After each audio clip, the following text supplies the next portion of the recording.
Hello दोस्तों।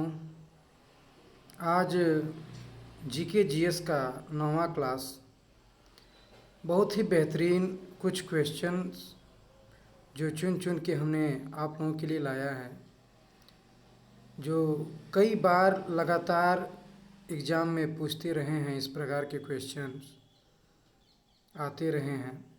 आइए एक बार रिवीजन करते हैं हम लोग। पहला क्वेश्चन है, भारत में खोजा गया सबसे पहला पुराना शहर कौन सा था? हड़प्पा सभ्यता। दूसरा प्रश्न है, स्वराज मेरा जन्मसिद्ध अधिकार है, यह शब्द किसने कहा था? इसका उत्तर है बाल गंगाधर तिलक। तीसरा प्रश्न है, महात्मा गांधी के राजनीतिक गुरु कौन थे? प्रश्न उत्तर है इसका गोपाल कृष्ण गोखले। चौथा प्रश्न है, उत्तरी भारत की प्रथम मुस्लिम महिला शासिका होना चाहिए, दिल्ली पर राज करने वाली प्रथम महिला शासक कौन थी? ये रजिया सुल्तान थी, इल्तुतमिश की पुत्री, जो कि गुलाम वंश का संस्थापक मुख्य रूप से अगर कहा जाए तो इल्तुतमिश को माना जाता है प्रमुख रूप से, जबकि कुतुबुद्दीन ऐबक जो था वह पहला संस्थापक था और रजिया सुल्तान जो है वह इल्तुतमिश की पुत्री थी। सिंधु सभ्यता का पत्तन नगर यानी बंदरगाह कौन सा था?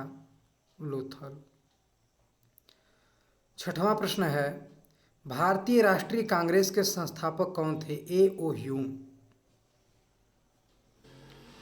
1885 ईस्वी में कांग्रेस का गठन हुआ था और संस्थापक ए.ओ. ह्यूम को माना जाता है, जबकि पहली बार अध्यक्षता डब्ल्यू.सी. बनर्जी, व्योमेश चंद्र बनर्जी ने किया था।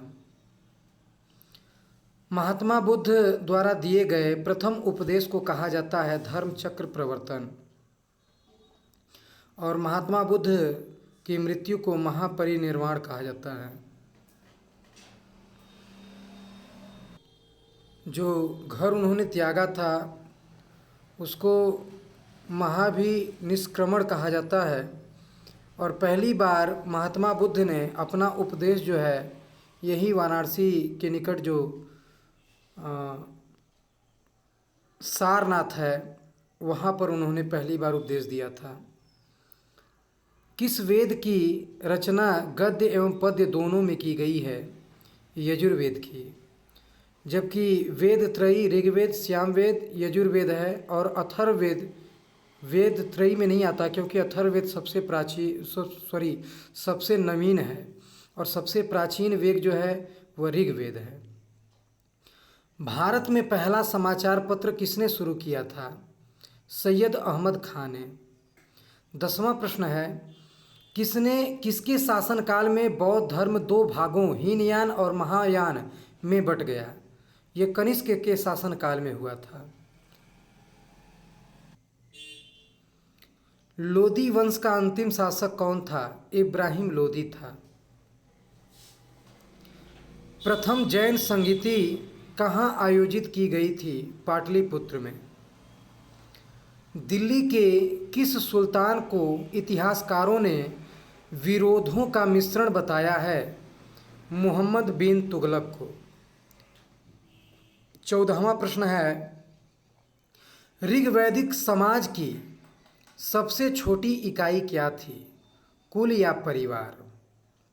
15वां प्रश्न है, किस शासक के पास एक शक्तिशाली नौसेना थी? इसका उत्तर है चोल वंश। 16वां प्रश्न है, संकीर्तन प्रथा के जन्मदाता कौन थे? इसका उत्तर है चैतन्य प्रभु। 17वां प्रश्न है, किस मुगल शासक को आलमगीर कहा जाता था? औरंगजेब को। बाबर मुगल वंश का संस्थापक होता है, उसके बाद हुमायूं, उसके बाद अकबर, फिर जहांगीर, फिर शाहजहां और शाहजहां का पुत्र आलमगीर यानी औरंगजेब। इसके बाद भी होते हैं लेकिन वो निष्क्रिय रहते हैं, उतने शक्तिशाली नहीं होते हैं जिनका प्रमुख स्थान हो इतिहास में। इतिहास तो सभी लोगों को जगह देती है लेकिन महत्व उसी का रहता है जो अपनी तरफ से बेस्ट कुछ किया रहता है। शहीद आजम उपाधि से किसे सम्मानित किया गया था? भगत सिंह को। 19वां प्रश्न है, साइमन कमीशन के विरुद्ध प्रदर्शन के दौरान किए गए लाठीचार्ज में किस राजनेता की मृत्यु हो गई थी? तो लाला लाजपत राय की मृत्यु हो गई थी।